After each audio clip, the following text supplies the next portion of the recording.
So, engine bay cover ng Nissan NV350 na meron kasamang cup holder.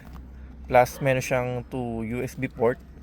Yung USB port po niya is 5 volts by 1. And then, meron siyang 5 volts by 2.1. Ayan. So, pag biyahe-biyahe, syempre, ayan, nilagay na ng kape. Saka pag-charge, ayan, basic siya. And then, ito yung pinaka-step board. Ayan. Dedicated for NV350 yata, kaya saktong-sakto siya. Meron na siyang kasamang mating dito. Pinalagay na din natin to para safe pa rin siya kahit na hard plastic siya. At least iwas gas-gas ng konti sa mas malinis siyang tingnan.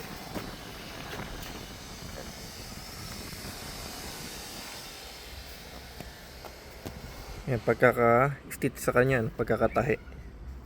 Kitang-kita naman.